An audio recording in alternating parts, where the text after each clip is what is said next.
My name is Jeff Cross. I'm the Media Director for ISSA. I'm here with Dr. Gavin Macgregor-Skinner, a good friend of mine, and the Senior Director of GBAC. Gavin, we're here to talk about a very exciting topic of, the word is biofilms. Yes, Jeff. I've only heard this term really from you, Gavin. Did you make it up? No, I didn't. This is great, Jeff. Biofilms is about cities of microorganisms. This is so radical for everyone in the industry to understand that by understanding the microbiology, how bacteria live in the real world, that they don't live single, on alone, in isolation, they live in communities, cities of microorganisms, will completely change the way that we do the work we do in the industry, the way we clean, the way we restore, the way we remediate, if we just learn to understand biofilms. Okay. Help me understand. Where are these biofilms? Everywhere. Then does it matter what we do? There's both good biofilms, that's good bacteria, and there's detrimental, harmful bacteria. And the challenge we have within our industry is being able to identify the good from the bad.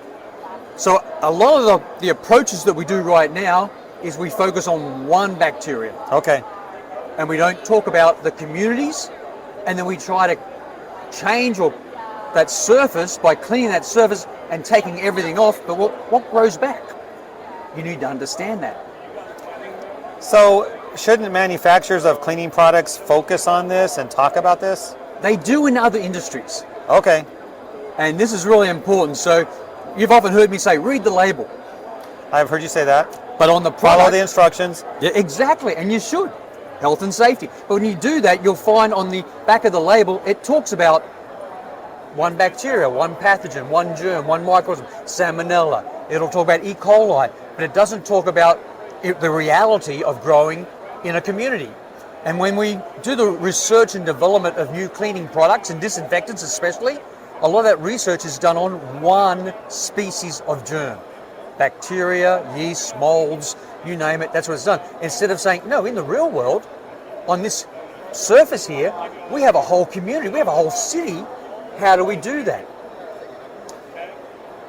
Recently, Gavin, you sent an interesting message about rotting metal shelves. Yep. Metal doesn't rot. Explain it. Right. So the way that these cities of microorganisms, these cities of bacteria and other germs work together, they work together as they're best friends, and they produce other substances. So the first thing they do when they start multiplying on a surface, they produce what's called EPS, extracellular polymeric substance. That's like the glue. Okay. So what I want you to imagine is a building with scaffolding around the building, and all that scaffolding is filled in with some sort of substance that creates a whole entire surface. Makes sense. And inside the building are the germs. When we apply our disinfectant or our cleaning product on a biofilm, it doesn't penetrate to kill the bacteria. So we have to use a substance that does that. So to make this simple, we're talking about a biofilm that keeps us from getting to the bacteria, to the surface in the cleaning process. We're talking about every surface in the world. Okay. We're talking about how bacteria actually live in the real world, in communities, not on their own, and they work in a way that's synergistic. And what I mean by that is that community, one bacteria makes a product, the other bacteria makes a product, you put those together, and that creates a protective barrier. Now, with those protective barriers, bacteria is multiplying all the time. When those numbers increase, the size increases, and then you might start to see color on a surface of so biofilm does have color, and you'll see the color on a surface as the bacteria grow in a biofilm, and when they get to a certain size, it breaks open, and guess what happens? The bacteria spreads to the next surface. So if you don't clean focusing on biofilms, you're going to get spread of bacteria, and if it's harmful, detrimental bacteria, you're going to get areas damaged. So when we talked about the metal being damaged, the bacteria is damaging the metal, the surface. And we see this a lot in drain pipes, for example, but we're beyond all that. We can do drain, so biofilms exist as both wet biofilms, but more importantly, dry biofilms.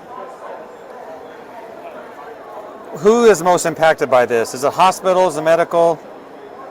I think you focus a bit in your work on locker rooms. Yep. So where is it more important to focus our efforts on this? You're going to say everywhere, probably. I'm going to say exactly what you just said, Jeff. Everywhere. No.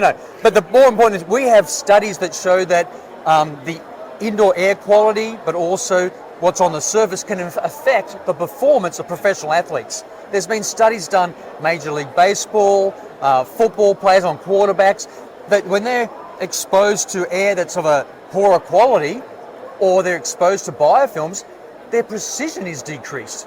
Why'd you lose that game the other day? Because the locker room didn't have good surface, didn't have clean surfaces, and didn't have good air quality. That's real. Locker That's room. Science. All right. When you go into a hotel, imagine what the biofilms are in there, what you're being exposed to. Don't say that. You've got an immune system that protects you, Jeff, but no, often when I travel, I don't feel too good after when I travel. Yeah. And that's because I've been exposed to bacteria that's growing in biofilms. So we know what biofilms are. We know how important it is to address them properly. Talk about the necessary tools, equipment, and products. This is where it gets really exciting. So many people in our industry are carrying different tools. So you might use black lights, ultraviolet lights to see what fluoresces. They might use ATP meters because ATP is the energy of life. Bacteria produces ATP. They might use moisture meters to look for areas of dampness and moisture where there's most likely to be damage on the surface, but also growth of microorganisms that can be harmful. What we know about biofilms coming from other industries like the food industry, hospitals, we look at the plumbers and they look at drains, for example. When we look at big factories that get affected by biofilms, we know that biofilms fluoresce. And this is where it gets really exciting. Fluorescence is going to be our greatest friend in life because these handheld flashlights that have special lenses in them with special lights at special wavelengths for light, right, at the nanometers, make these bacteria fluoresce and glow in the dark or glow. So you can see them. And then you make the invisible be visible, and now you can do a more professional job in the industry by saying, it looks clean, might even smell clean, but I can now detect bacteria on a surface that may lead to further spread, cross-contamination, or may even lead to infection, or may lead to discoloration, or even damage to that particular surface. With all this in mind, and proving that it's there, and proving that cleaning and science can fix the situation, there must be a business play here for those watching, because there's opportunity.